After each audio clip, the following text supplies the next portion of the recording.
Il y a 8 trous dans ton portefeuille. 8 fuites invisibles par lesquelles ton argent s'échappe chaque jour. Tu ne les vois pas, tu ne les sens pas. Mais elles sont là, drainant silencieusement ta capacité à devenir riche. Ces 8 dépenses semblent normales. Tout le monde les fait. Tes amis les font. Ta famille les fait. La société te dit même que tu dois les faire. Mais voici la vérité brutale. Ces 8 dépenses sont la différence entre ceux qui restent pauvres toute leur vie et ceux qui construisent une vraie richesse. Aujourd'hui, je vais déchirer le voile. Je vais te montrer exactement ces 8 dépenses. Et pour chacune, je vais te révéler combien elles te coûtent vraiment sur 10 ans, 20 ans, 30 ans. Les chiffres vont te choquer, mais ils vont aussi te libérer. Parce qu'une fois que tu vois ces fuites, tu peux les arrêter. Et quand tu les arrêtes, ta richesse commence à se construire automatiquement. Mais avant de plonger dans ces révélations qui vont changer ta vie financière, fais quelque chose de crucial pour ton avenir. Abonne-toi à cette chaîne immédiatement. Pourquoi maintenant ? Parce que ce que tu vas apprendre dans les prochaines minutes n'est que la surface de la sagesse financière juive que je partage ici chaque jour. Pendant 3000 ans, mon peuple a survécu aux pires catastrophes économiques de l'histoire. Nous avons été exilés, dépouillés, persécutés. Et pourtant, génération après génération, nous reconstruisons notre richesse. Comment ? Grâce aux principes que je t'enseigne sur cette chaîne. Clique sur le bouton rouge maintenant. Active la cloche. Rejoins cette communauté de personnes qui refusent de rester pauvres. Fais-le avant que je révèle la première dépense. Vas-y, je t'attends. Shalom. Je suis le rabbin Eliezer Ben David. Il y a 20 ans, j'étais comme toi. Je gagnais un bon salaire. Mais à la fin du mois, il ne restait rien. Rien. Je me demandais où passait tout mon argent. Je ne vivais pas dans le luxe. Je ne dépensais pas de manière extravagante. Et pourtant, mon compte bancaire était toujours vide. Alors j'ai fait quelque chose que peu de gens font. J'ai tracé chaque euro dépensé pendant 6 mois. Chaque euro. Et j'ai découvert quelque chose de terrifiant. 85% de mes dépenses allaient dans 8 catégories spécifiques. 8 trous dans mon portefeuille. Des dépenses que je pensais normales, nécessaires, inévitables. Mais en étudiant les textes sacrés de ma tradition, le Talmud, la Torah, les enseignements des sages qui ont construit des fortunes à travers les siècles, j'ai réalisé quelque chose. Ces 8 dépenses ne sont pas normales. Elles ne sont pas nécessaires. Et elles ne sont certainement pas inévitables. Ce sont des pièges. Des pièges conçus pour te garder dans la pauvreté, pendant que d'autres s'enrichissent. Quand j'ai éliminé ces 8 dépenses de ma vie, tout a changé. En 3 ans, j'ai construit plus de richesses que dans les 15 années précédentes. Pas parce que j'ai gagné plus, mais parce que j'ai arrêté de saigner mon argent dans ces 8 trous. Aujourd'hui, je vais te révéler ces 8 dépenses. Pour chacune, je vais te montrer les vrais chiffres. Combien elles te coûtent réellement. Combien tu aurais si tu investissais cet argent au lieu de le dépenser. Et surtout, comment l'éliminer de ta vie sans sacrifice, sans souffrance, sans te sentir privé. Es-tu prêt pour cette vérité qui va changer ta vie ? Alors, allons-y. Première dépense. L'intérêt sur les dettes de consommation. La première dépense qui te maintient pauvre, et c'est de loin la plus destructrice, c'est l'intérêt que tu payes sur tes dettes de consommation, les cartes de crédit, les crédits à la consommation, les découverts bancaires, les paiements en plusieurs fois avec intérêt. Chaque euro que tu payes en intérêt est un euro volé à ton avenir. Écoute-moi bien. Dans le Talmud, il est écrit « L'emprunteur est l'esclave du prêteur ». Ce n'est pas une métaphore poétique, c'est une description économique précise. Quand tu payes des intérêts, tu travailles pour enrichir quelqu'un d'autre. Tu donnes ton énergie, ton temps, ton argent à une banque, à une société de crédit, pendant que toi, tu restes pauvre. Laisse-moi te montrer les vrais chiffres. Imagine que tu as 3000 € de dette sur ta carte de crédit avec un taux d'intérêt de 18%. Si tu payes seulement le minimum chaque mois, disons 60 €, sais-tu combien de temps il te faudra pour rembourser cette dette ? 8 ans. 8 ans. Et sais-tu combien tu auras payé en intérêt ? 2700 €. Réfléchis à ça. Tu as acheté pour 3000 € de choses. mais tu auras payé 5 700 € au total, presque le double. Tu as travaillé pendant des heures, des jours, des semaines pour gagner 2 700 € supplémentaires uniquement pour enrichir la banque. Mais ça devient pire. Imagine qu'au lieu de payer ces 2 700 € en intérêts, tu les investisses avec un rendement modeste de 7% par an. En 8 ans, ces 2 700 € deviendraient 4 600 €. La différence entre payer des intérêts et investir. Plus de 7 000 €. 7 000 € perdus à cause d'une seule carte de crédit. Maintenant, multiplie ça par toutes tes dettes. Le crédit auto, le crédit pour les meubles, les paiements en plusieurs fois. Si tu payes 500 € par mois en intérêts sur différentes dettes, sur 20 ans, c'est 122 000 € donnés aux banques. 122 000 € qui auraient pu te rendre riche. Voici ce qui se passe vraiment. Les dettes de consommation créent un cycle infernal. Tu achètes quelque chose à crédit. Tu payes des intérêts. Il te reste moins d'argent. Donc tu dois acheter d'autres choses à crédit. Tu payes encore plus d'intérêts. Il te reste encore moins d'argent. Le cycle continue jusqu'à ce que tu te noies. Le Talmud dit « Celui qui s'endette pour ce qui ne produit rien creuse sa propre tombe financière. » Chaque achat à crédit qui ne génère pas de revenus te rapproche de la pauvreté permanente. Les familles juives qui prospèrent ont une règle absolue, 0 dette de consommation. Jamais. Si tu ne peux pas payer en cash, tu n'achètes pas. C'est simple, c'est radical, et c'est ce qui nous permet de construire de la richesse génération après génération. Alors voici ce que je veux que tu fasses aujourd'hui. Liste toutes tes dettes de consommation. Toutes.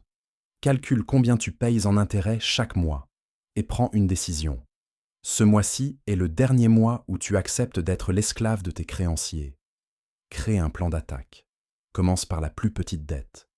Mets tout ce que tu peux sur cette dette jusqu'à ce qu'elle soit éliminée. Puis, attaque la suivante. Et la suivante. C'est ce qu'on appelle la méthode boule de neige. Et elle fonctionne. En 2 ans maximum, tu peux être libre de toutes tes dettes de consommation. Libre. Et quand tu seras libre, tous ces euros qui partaient en intérêt pourront être investis. Et c'est là que ta richesse commence vraiment à se construire. Deuxième dépense. Les frais bancaires et pénalités. La deuxième dépense qui te vole silencieusement, ce sont les frais bancaires et les pénalités. Les frais de tenue de compte, les frais de carte bancaire, les frais de découvert, les pénalités de retard, les frais de retrait dans un distributeur qui n'est pas ta banque. Ces petits montants qui semblent insignifiants mais qui s'accumulent en une hémorragie massive. 15 € par mois pour la tenue de compte. Ça ne semble rien, n'est-ce pas? C'est juste 15 €. Mais sur 1 an, c'est 180 €. Sur 10 ans, 1 800 €.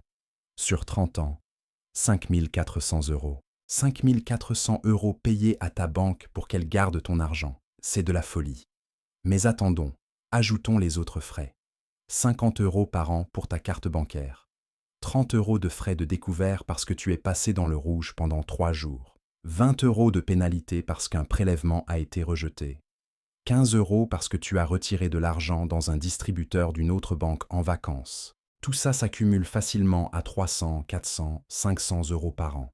Des euros qui sortent de ton compte sans que tu achètes quoi que ce soit, sans que tu reçoives aucun service en retour. C'est juste de l'argent donné gratuitement aux banques. Le Talmud enseigne « Chaque pièce compte ». Le sage surveille les petites fuites car elles deviennent de grandes pertes. Les banques comprennent cette sagesse. C'est pour ça qu'elles créent des dizaines de petits frais, parce qu'elles savent que tu ne feras pas attention, que tu vas payer sans protester, que ces petits montants vont te sembler trop insignifiants pour que tu agisses. Mais regarde les vrais chiffres. 500 € par an en frais bancaires pendant 30 ans, c'est 15 000 €. 15 000 € donnés aux banques. Maintenant, imagine que tu investisses ces 500 € par an avec un rendement de 7%. Après 30 ans, tu aurais 47 000 €. La différence entre payer ces frais et les investir? 62 000 €. 62 000 € perdus uniquement en frais bancaires. Pour certaines personnes, C'est une année de salaire entière, partie en fumée parce que tu n'as pas fait attention aux petits frais. Voici ce qui est encore plus insidieux. Les frais de découvert. Tu passes dans le rouge de 50 euros. La banque te facture 30 euros de frais. Donc maintenant, tu es dans le rouge de 80 euros, ce qui rend encore plus difficile de sortir du découvert, ce qui augmente les chances que tu aies d'autres frais le mois prochain. C'est un piège conçu pour te garder perpétuellement en difficulté. Les familles juives riches font 3 choses pour éliminer ces frais. Premièrement, elles changent de banque. Elles trouvent des banques en ligne qui n'ont pas de frais de tenue de compte, pas de frais de carte, pas de frais cachés. Ces banques existent. Il suffit de les chercher. Deuxièmement, elles ne passent jamais dans le découvert. Jamais. Elles gardent un tampon de sécurité de 500 à 1000 euros sur leur compte courant. Toujours. Ce tampon les protège des frais de découvert et des pénalités. Troisièmement, elles vérifient leur compte bancaire chaque semaine. Chaque semaine, elles repèrent immédiatement tout frais suspect et elles appellent la banque pour contester. Parce que souvent, ces frais peuvent être annulés si tu appelles et que tu demandes. Voici ton exercice. Ce soir, va sur ton application bancaire. Regarde tous tes relevés des 6 derniers mois. Additionne tous les frais que ta banque t'a facturés. Chaque frais. Note le total. Et demande-toi, est-ce que je suis d'accord de donner cet argent chaque année aux banques? Si la réponse est non, agis. Cherche une banque sans frais. Crée ton tampon de sécurité. Surveille ton compte religieusement. Et récupère ton argent. Troisième dépense. Les assurances inutiles. La troisième dépense qui te saigne à mort, ce sont les assurances inutiles ou surdimensionnées. Attention, je ne dis pas que toutes les assurances sont inutiles. Certaines sont essentielles. L'assurance santé, l'assurance habitation, l'assurance responsabilité civile. Celles-là te protègent contre des catastrophes qui pourraient te ruiner. Mais combien d'assurances payes-tu qui ne te servent absolument à rien? L'assurance sur ton téléphone portable, alors que tu le changes tous les 2 ans de toute façon. L'assurance voyage que ta carte de crédit premium inclut déjà gratuitement. L'assurance garantie sur des appareils électroménagers qui ne tombent presque jamais en panne. L'assurance décès sur ton prêt immobilier alors que tu n'as pas d'enfant à protéger. Le Talmud dit « L'homme sage prévoit le danger et se protège. L'insensé paie pour se protéger de dangers qui n'existent pas. » Les compagnies d'assurance sont brillantes. Elles vendent la peur. Elles te font imaginer tous les scénarios catastrophes possibles. Et puis elles te vendent la tranquillité d'esprit pour 10 euros par mois. 10 euros par mois. Ça semble raisonnable. Mais multiplié par 5 assurances inutiles, c'est 50 euros par mois. 600 euros par an. Sur 30 ans, 18 000 euros. Et si tu investissais ces 600 euros par an? Après 30 ans, avec un rendement de 7%, tu aurais 57 000 euros. La différence? 75 000 euros. 75 000 euros dépensés en assurance que tu n'utiliseras probablement jamais. Parce que statistiquement, la plupart des gens ne font jamais de réclamation sur la majorité de leurs assurances. Voici la vérité que les compagnies d'assurance ne veulent pas que tu saches. Elles font des milliards de profits. Comment? Parce qu'elles collectent bien plus en primes qu'elles ne payent en réclamation. C'est un business très profitable. Pour elles, pas pour toi. Regarde ton assurance téléphone. Tu payes 10 euros par mois. Sur 2 ans, c'est 240 euros. Mais si ton téléphone tombe en panne, la franchise est de 100 euros. Donc même si tu fais une réclamation, l'assurance ne te rembourse que 140 euros. Et ton téléphone de 2 ans vaut probablement moins que ça sur le marché de l'occasion. Tu aurais été mieux de mettre ces 10 euros par mois dans un compte d'épargne. Après 2 ans, tu aurais 240 euros. Si ton téléphone tombe en panne, tu utilises cet argent pour le réparer ou le remplacer. S'il ne tombe pas en panne, tu gardes l'argent. Gagnant dans les 2 cas. Les familles juives riches ont une approche radicale des assurances. Elles s'assurent uniquement contre les catastrophes qui les ruineraient. La mort prématurée quand on a des enfants à charge. L'invalidité qui empêcherait de travailler. L'incendie de la maison. L'accident de voiture grave. Ces risques peuvent détruire financièrement une famille. Donc, ils s'assurent. Mais tous les petits risques, ils s'auto-assurent, c'est-à-dire qu'ils créent un fonds d'urgence. 3 à 6 mois de dépenses dans un compte d'épargne sécurisé. Ce fonds couvre tous les petits accidents de la vie. Le téléphone cassé, l'appareil électroménager en panne, la petite urgence médicale. Cette approche est mathématiquement supérieure. Parce que sur le long terme, tu dépenses moins en auto-assurance qu'en prime d'assurance. Et l'argent que tu ne dépenses pas en prime reste à toi et continue de croître. Voici ton exercice. Liste toutes tes assurances. Toutes. Pour chacune, pose-toi 3 questions. Premièrement, ce risque pourrait-il me ruiner financièrement? Sinon, considère d'annuler. Deuxièmement, ce que je paie en prime est-il proportionnel au risque? Si tu payes 240 € par an pour assurer un téléphone de 300 €, la réponse est non. Troisièmement, est-ce que cette assurance est un doublon d'une autre que j'ai déjà?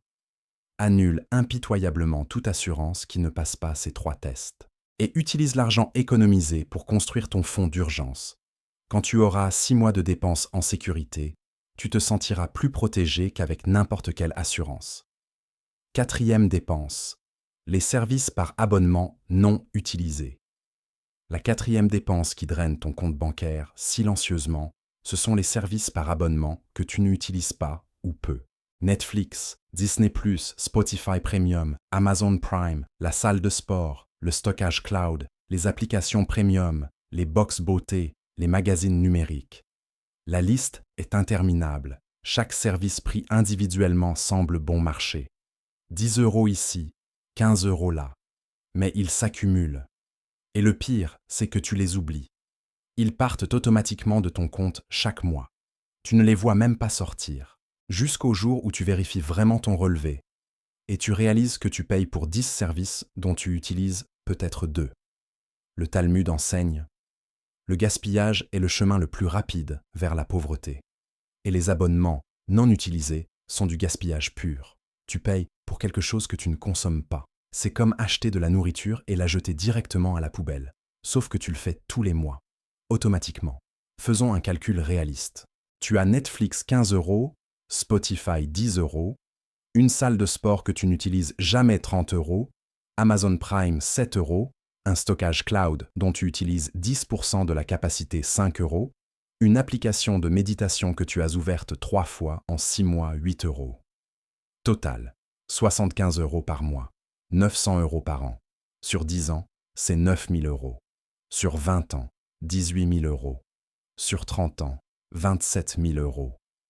Mais attends, si tu investissais ces 75 € par mois avec un rendement de 7%, après 30 ans, tu aurais 91 000 €. La différence entre payer ces abonnements et investir cet argent, 118 000 €. Plus de 100 000 € partis dans des services que tu utilises à peine. C'est presque le prix d'un appartement dans certaines villes. Voici ce qui se passe psychologiquement. Quand tu t'abonnes à quelque chose, tu te sens bien. Tu te dis que tu vas enfin aller à la salle de sport régulièrement, que tu vas méditer tous les jours avec cette application, que tu vas regarder tous ces films sur Netflix. Tu achètes une version idéale de toi-même. Mais la réalité est différente. 2 semaines après, tu retombes dans tes vieilles habitudes. Tu ne vas pas à la salle de sport. Tu ne médites pas. Tu regardes toujours les mêmes 3 séries sur Netflix, mais l'abonnement continue de partir. Mois après mois, année après année. Les compagnies de services par abonnement adorent ce comportement. Ils l'étudient. Ils le comprennent. Ils savent que 67% des gens qui s'abonnent à une salle de sport arrêtent d'y aller après 3 mois, mais gardent l'abonnement pendant encore 9 mois en moyenne. C'est leur business model. Ils comptent sur ton oubli et ta culpabilité.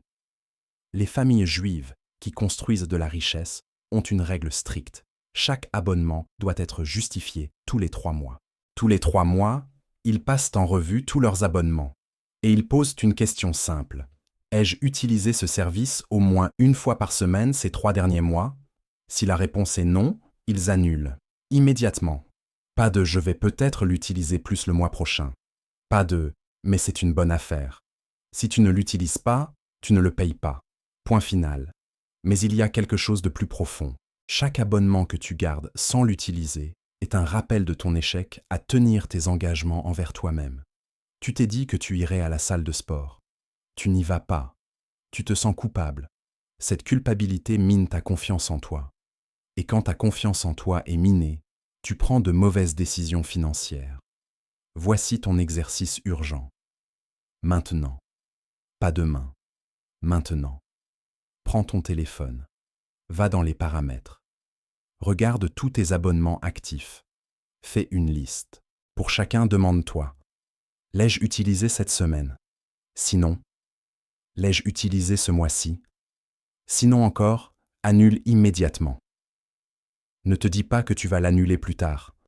Fais-le maintenant, pendant que tu regardes cette vidéo. Mets-la en pause si nécessaire.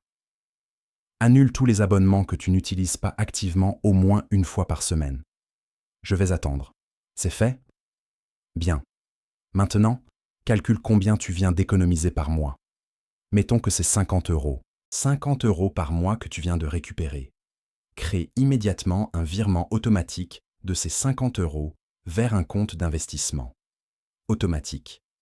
Le même jour où les abonnements partaient avant. Comme ça, cet argent ne reste pas dans ton compte courant où tu vas le dépenser autrement. Il va directement dans ton futur, dans ta richesse, dans ta liberté financière. 5e dépense, l'alimentation transformée et gaspillée. La 5e dépense qui te vole sans que tu t'en rendes compte, c'est l'argent que tu dépenses en nourriture transformée et surtout en nourriture gaspillée. Tu achètes des aliments que tu ne manges jamais. Ils pourrissent dans ton frigo. Tu les jettes. C'est de l'argent littéralement jeté à la poubelle. Le Talmud a un enseignement puissant sur le gaspillage alimentaire. Celui qui jette du pain jette sa bénédiction. Dans la tradition juive, gaspiller de la nourriture est considéré comme l'un des péchés économiques les plus graves. Pourquoi? Parce que la nourriture représente ton travail transformé en subsistance. La jeter, c'est jeter ton travail. Les statistiques sont terrifiantes. La famille française moyenne jette 20 à 30 kilos de nourriture par an. 20 à 30 kilos. Ça représente environ 150 à 200 € par personne par an. Pour une famille de 4 personnes, c'est 6 à 800 € jetés à la poubelle chaque année. Sur 30 ans, 24 000 € de nourriture jetée. 24 000 €. Mais ça ne s'arrête pas là. Parce que tu ne jettes pas que la nourriture que tu achètes et que tu n'utilises jamais. Tu achètes aussi de la nourriture transformée trop chère, qui te rend malade et qui coûte une fortune en frais médicaux plus tard. Un repas fait maison, avec des ingrédients de base, coûte 3 à 4 € par personne. Un plat préparé industriel coûte 6 à 8 €. La différence semble petite. 4 €. Mais si tu manges un plat préparé au lieu d'un repas fait maison une fois par jour pendant un an, c'est 1 460 € de différence. Sur 30 ans, 43 800 €. Et si tu investissais cette différence de 4 € par jour? Après 30 ans, avec un rendement de 7%, tu aurais 142 000 €. 142 000 €. Certains retraités vivent avec moins que ça pendant toute leur retraite. Mais il y a quelque chose de plus insidieux avec la nourriture transformée. Elle te rend malade. Elle crée du diabète, de l'obésité, des maladies cardiaques. Et ces maladies coûtent cher, en médicaments, en soins médicaux, en perte de capacité à travailler. Le coût réel de la nourriture transformée n'est pas le prix sur l'étiquette. C'est le prix que tu payes avec ta santé pendant des décennies. Les familles juives qui prospèrent ont une relation sacrée avec la nourriture. Elles planifient leurs repas une semaine à l'avance. Elles achètent exactement ce dont elles ont besoin. Elles cuisinent en grande quantité le week-end. Elles utilisent tout. Elles ne jettent presque rien. Voici leur système. Le dimanche, elles dessinent des 7 dîners de la semaine. Elles font une liste de courses précise pour ces 7 repas. Elles vont faire les courses une fois. Elles achètent seulement ce qui est sur la liste. Pas d'achats impulsifs. Pas de « ça a l'air bon, je vais le prendre au cas où ». Quand elles cuisinent, elles font des portions doubles. Elles mangent une portion ce soir-là. L'autre portion va au congélateur pour un soir où elles n'auront pas le temps de cuisiner. Résultat, elles ne jettent presque rien. Elles ne commandent jamais de plats à emporter en urgence parce qu'elles ont toujours des repas prêts au congélateur. Et sais-tu ce qui est fascinant? Ce système ne prend pas plus de temps. Il en prend moins. Parce qu'au lieu de te demander chaque soir « qu'est-ce qu'on mange ?», au lieu d'aller faire des courses 3 ou 4 fois par semaine, au lieu de commander des plats à emporter, tu as déjà tout planifié, tout préparé. C'est moins de stress et moins d'argent. Voici ton exercice pour cette semaine. Dimanche prochain, prends 30 minutes. Planifie 7 dîners simples, des choses que tu sais cuisiner, ou des recettes faciles que tu veux essayer. Fais une liste de courses précise. Va faire les courses une fois. Achète seulement ce qui est sur la liste. Pendant la semaine, cuisine ses repas. Fais des portions doubles. Mets la moitié au congélateur. Et à la fin de la semaine, regarde combien d'argent tu as économisé. Regarde combien de nourriture tu n'as pas jetée. Regarde comment tu te sens avec de la vraie nourriture dans ton corps au lieu de plats transformés. Et surtout, prends l'argent que tu as économisé cette semaine et mets-le dans un compte d'investissement. Parce que ce n'est pas juste une semaine, c'est un nouveau style de vie. Un style de vie qui te rend plus riche et en meilleure santé en même temps. 6e dépense. Les commodités qui te cotent la richesse. La 6e dépense qui te maintient dans la pauvreté, ce sont les commodités quotidiennes que tu achètes par paresse. Le café acheté au bar tous les matins au lieu de le préparer chez toi. Le taxi ou le VTC. Parce que tu n'as pas envie de marcher 10 minutes jusqu'au métro. L'eau en bouteille, alors que l'eau du robinet est parfaitement potable. Le sandwich acheté au déjeuner, alors que tu aurais pu préparer ton repas. La livraison de courses, alors que le supermarché est à 5 minutes. Chacune de ces commodités prises séparément semble insignifiante. 3 € pour un café, 15 € pour un Uber, 2 € pour une bouteille d'eau, 8 € pour un sandwich, 5 € de frais de livraison. Des petits montants. Mais ces petits montants s'additionnent en une fortune perdue. Le Talmud enseigne quelque chose de profond. Le pauvre paye pour sa paresse avec sa liberté future. Chaque fois que tu choisis la commodité immédiate au lieu de l'effort minimal, tu fais un échange. Tu échanges ton futur riche contre ton confort présent. Et c'est un très mauvais échange. Faisons les calculs. Un café acheté chaque matin de travail, disons 3,50 €, multiplié par 220 jours de travail par an. C'est 770 € par an, juste en café. Maintenant, si tu fais ton café chez toi, une capsule ou du café moulu te coûte environ 30 centimes. Sur l'année, c'est 66 €. La différence ? 700 € par an. Ajoutons le sandwich du déjeuner. 8 € par jour au lieu de 2 € pour un repas préparé chez toi. 6 € de différence. Sur 220 jours, c'est 1320 €. Ajoutons 2 Uber par semaine à 15 € au lieu de prendre les transports en commun ou de marcher. C'est 1560 € par an.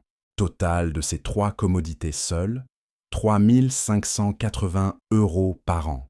Sur 10 ans, 35 800 €.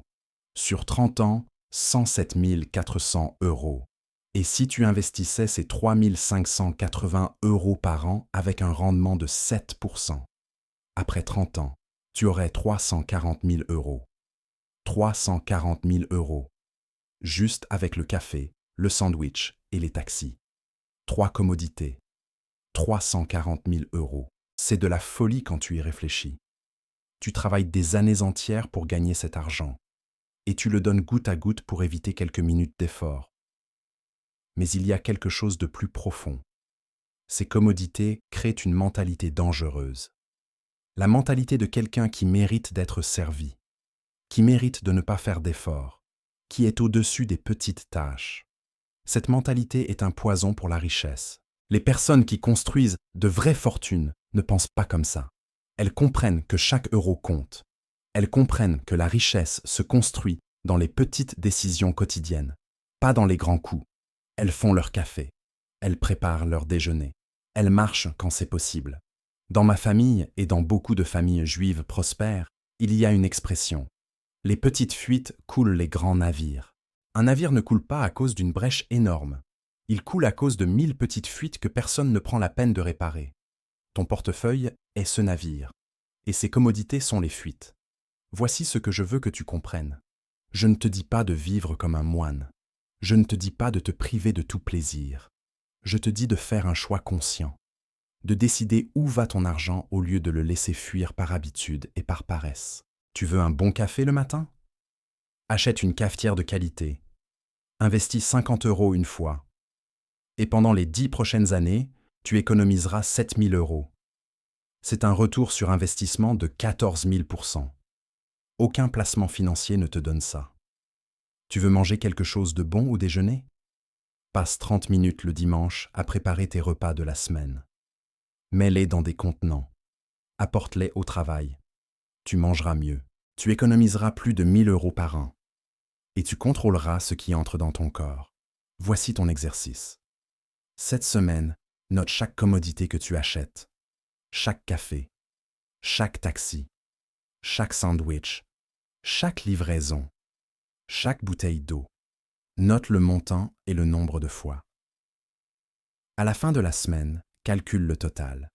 Multiplie par 52 pour avoir le coût annuel. Multiplie par 30 pour le coût sur ta vie active. Regarde ce chiffre, regarde-le bien, et demande-toi, est-ce que ces commodités valent ce prix? Si la réponse est non, change. Pas tout d'un coup, mais progressivement. Élimine une commodité par mois. Remplace-la par une alternative moins chère. Et investis la différence. 7e dépense. Le divertissement passif excessif. La 7e dépense qui te vole ta richesse, et celle-ci est particulièrement sournoise, c'est l'argent que tu dépenses en divertissement passif. Les jeux vidéo, les paris sportifs, le casino en ligne, les achats impulsifs dans les jeux mobiles, les sorties en boîte de nuit, l'alcool en excès. Tous ces divertissements qui te donnent un plaisir immédiat, mais qui drainent ton portefeuille et ton potentiel. Je ne parle pas du divertissement en général. Se divertir est nécessaire. L'être humain a besoin de se reposer, de s'amuser, de se déconnecter. Le problème, c'est le divertissement passif excessif. Le divertissement qui ne te construit pas. Le divertissement qui te laisse plus vide qu'avant. Le divertissement qui devient une addiction qui dévore ton argent. Le Talmud dit « L'homme sage se repose pour mieux travailler. L'insensé travaille pour pouvoir s'oublier. » Cette distinction est cruciale. Le repos et le divertissement devraient te recharger, te régénérer, te préparer à être plus productif. Mais le divertissement passif excessif fait l'inverse. Il te vide, il te rend moins capable, et il te coûte une fortune. Prenons les paris sportifs et les jeux d'argent en ligne. L'industrie des paris génère des dizaines de milliards d'euros par an. D'où vient cet argent? De toi. De personnes comme toi qui penseraient pouvoir battre le système. Mais le système est conçu pour que tu perdes. Sur le long terme, tu perds toujours. Toujours. Imagine que tu dépenses 100 € par mois en paris sportifs. Ce n'est pas beaucoup, tu te dis. C'est juste pour le fun. 100 € par mois, c'est 1 200 € par an. Sur 30 ans, 36 000 €. Mais si tu investissais ces 100 € par mois avec un rendement de 7%, après 30 ans, tu aurais 122 000 €. La différence? 158 000 €. 158 000 € perdus en paris pour le fun. Et je ne parle même pas de ceux qui parient plus. Ceux qui parient 500 € par mois. Ceux qui parient 1 000 € par mois. Pour eux, les pertes sont catastrophiques. Mais il y a quelque chose de plus pernicieux que l'argent perdu. C'est le temps perdu.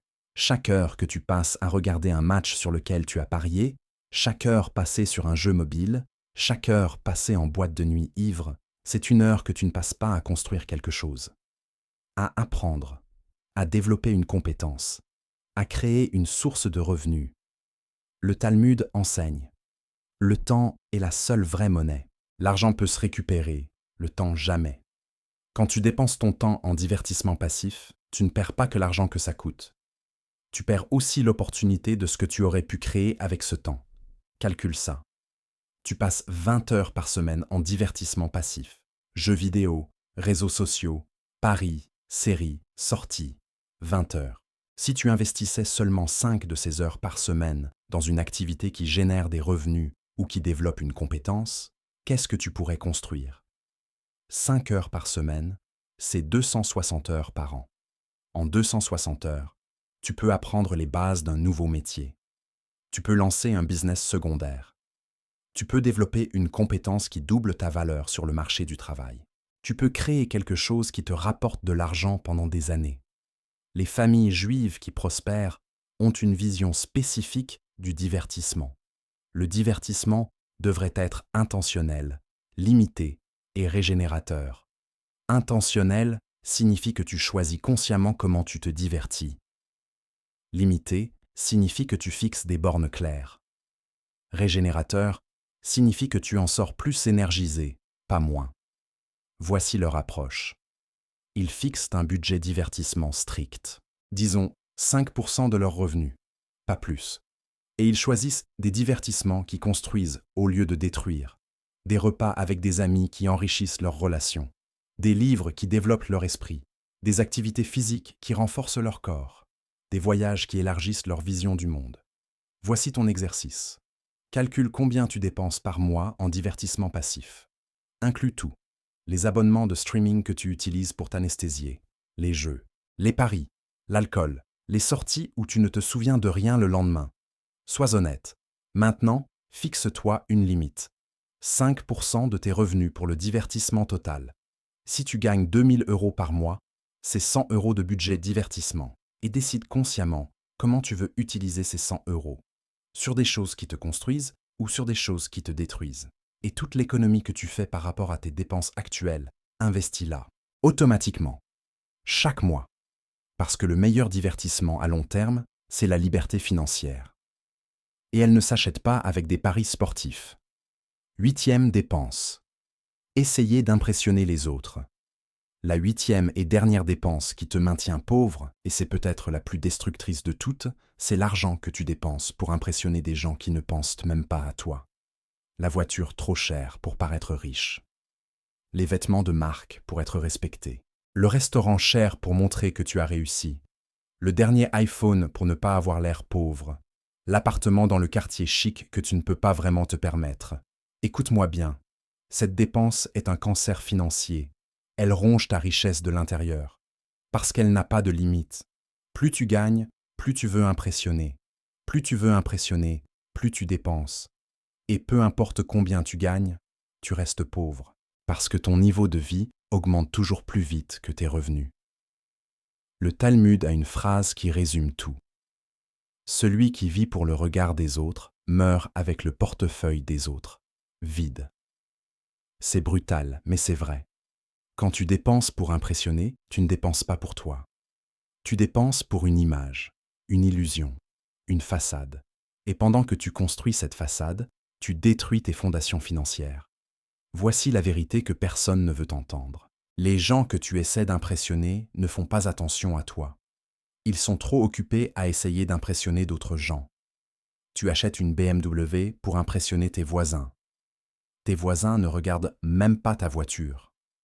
Ils sont occupés à se demander si leur voiture est assez bien pour impressionner leurs collègues. Tout le monde joue ce jeu stupide. Et tout le monde perd. Faisons les calculs. Tu achètes une voiture à 40 000 € pour impressionner au lieu d'une voiture fiable à 15 000 €. Différence, 25 000 €.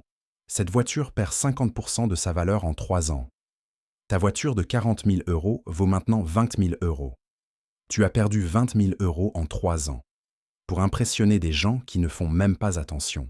Maintenant, si tu avais acheté la voiture à 15 000 € et investi les 25 000 € de différence avec un rendement de 7%, en 3 ans, tu aurais 30 600 €. La vraie différence entre les deux choix. Plus de 50 000 € en 3 ans.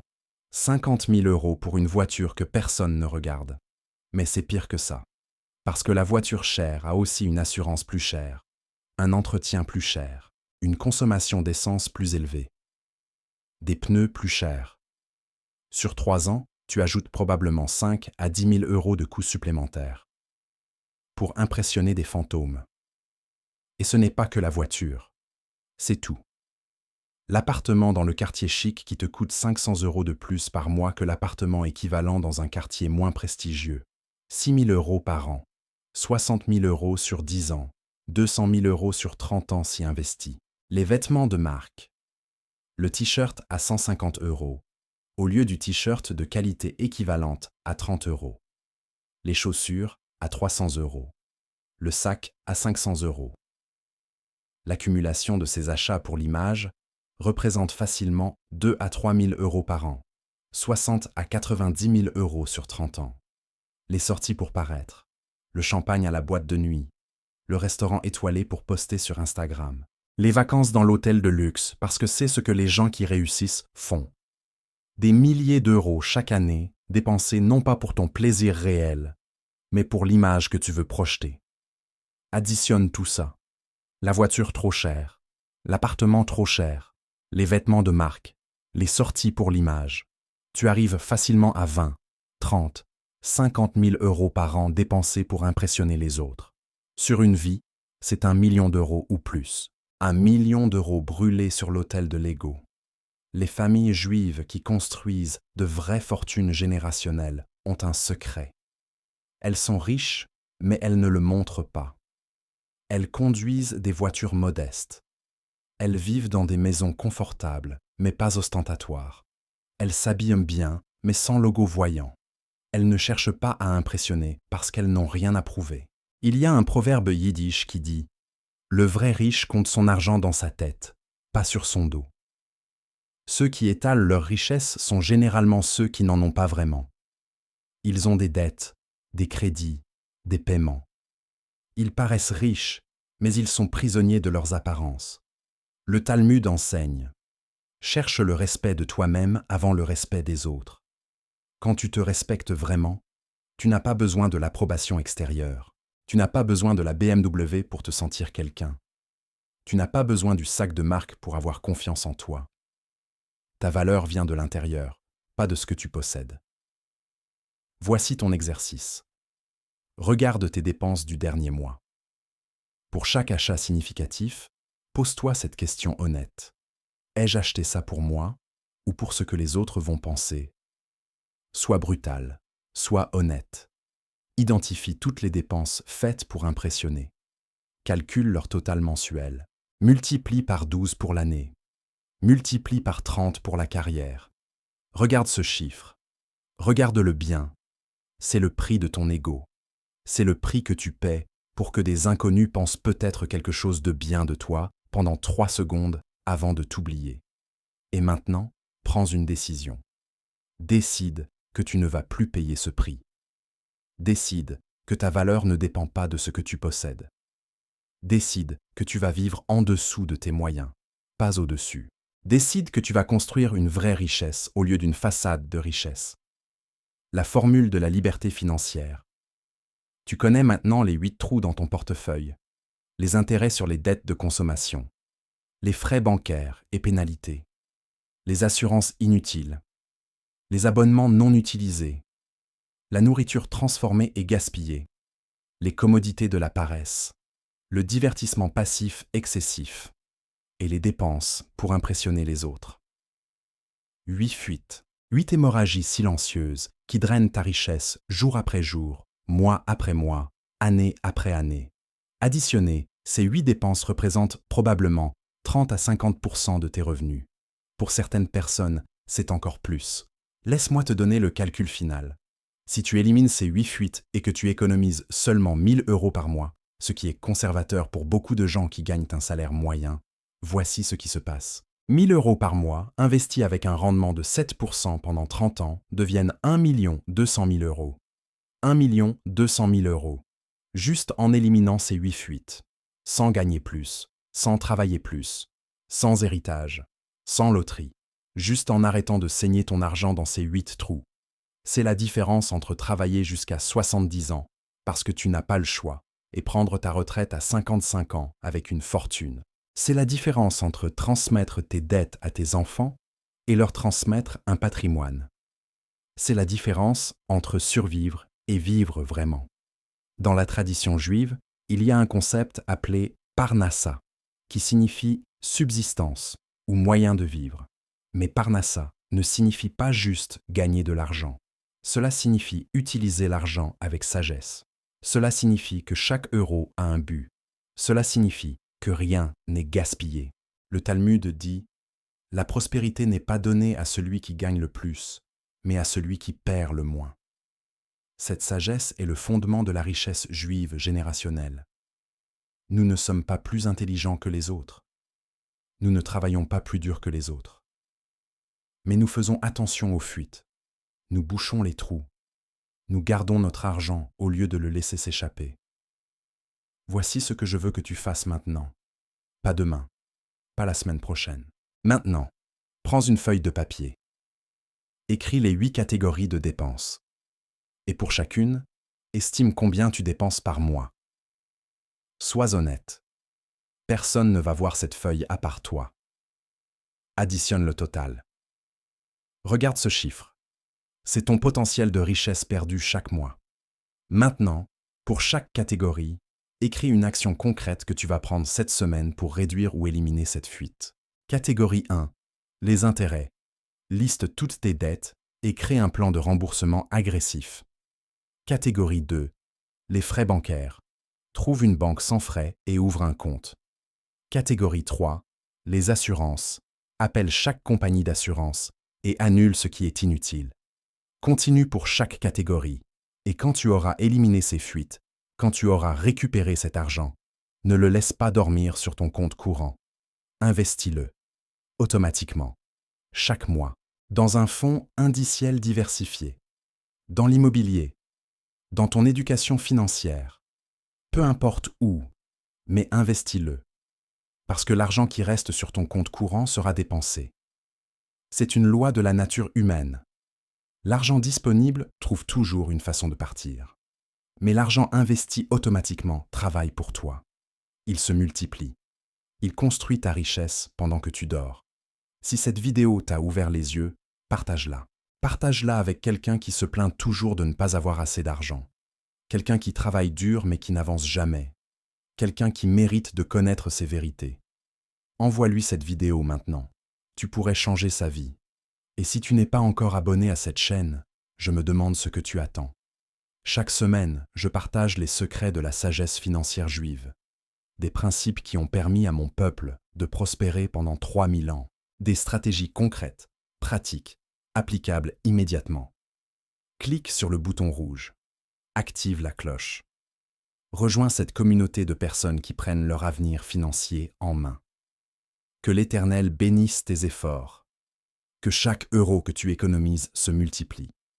Et que tu trouves la sagesse et la discipline nécessaires pour boucher ces 8 trous et construire la richesse que tu mérites.